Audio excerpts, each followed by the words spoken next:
Here's a tribute from one pilot to another. HRH Prince Philip, the Duke of Edinburgh, has flown west.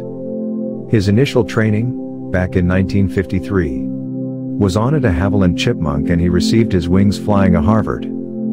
At White Waltham Airfield, the Duke of Edinburgh had his first lesson in the art of flying as a pupil pilot of the RAF. Flight Lieutenant Carol Gordon was his instructor, and the aircraft used was a Chipmunk. A good look round the machine on the ground was the way the Duke's lesson began. After thorough inspection, His Royal Highness walked across to put on RAF flying kit and equipment before going up. On May 4, 1953, the Duke of Edinburgh received his wings. The Duke was awarded his pilot's wings in a private ceremony that was held at Buckingham Palace.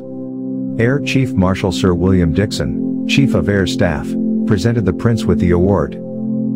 This video shows the Duke on his solo flight. Flight Lieutenant Carol Ramsay Gordon, Philip's flying instructor, also was in attendance at the ceremony.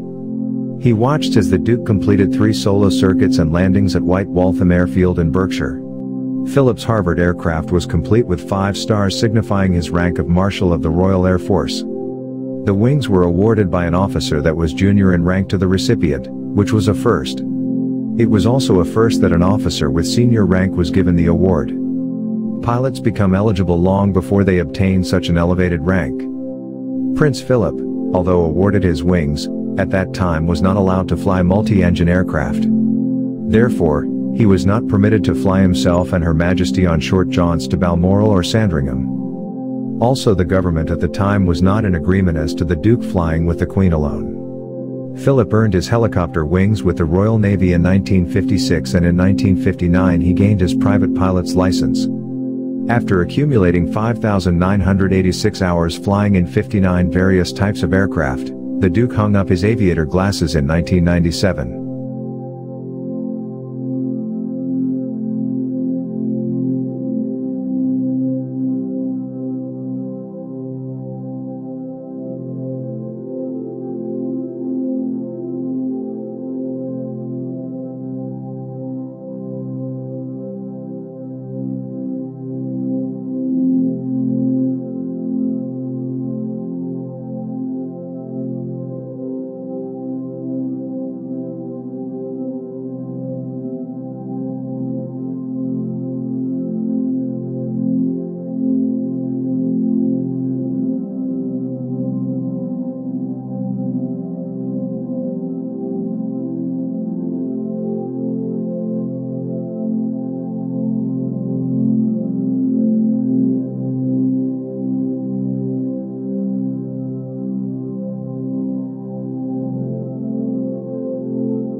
Here's another video showing the Duke flying what was, at the time, the largest transport airplane in the world, the Blackburn Beverley. Yorkshire, a factory welcome for the Duke of Edinburgh when he toured the home of the famous Blackburn aircraft.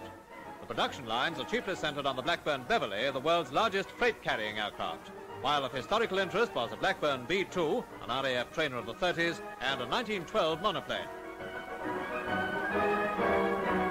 A Beverley, which is on order for the RAF and also has great commercial prospects, takes off on a demonstration flight. The Duke was on board and piloted the 36-ton giant for over 20 minutes.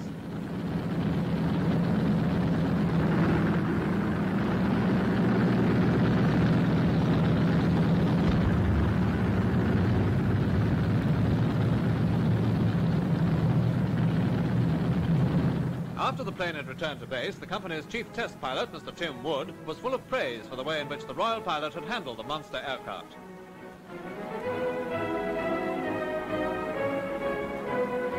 From 1952 to 2002 he was Grand Master of the Guild of Air Pilots and Air Navigators.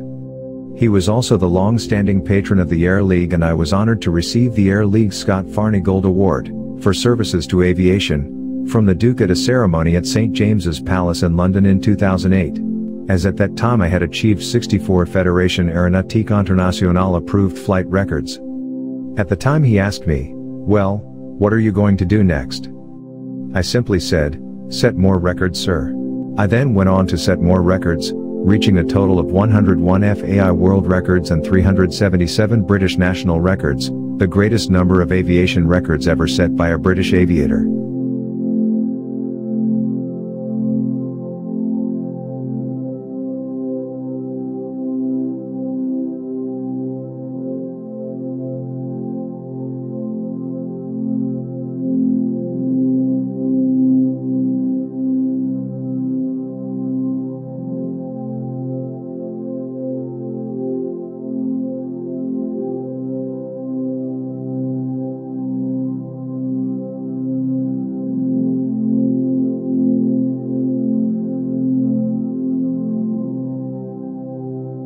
That's it for another Speedistevie video. Subscribe now.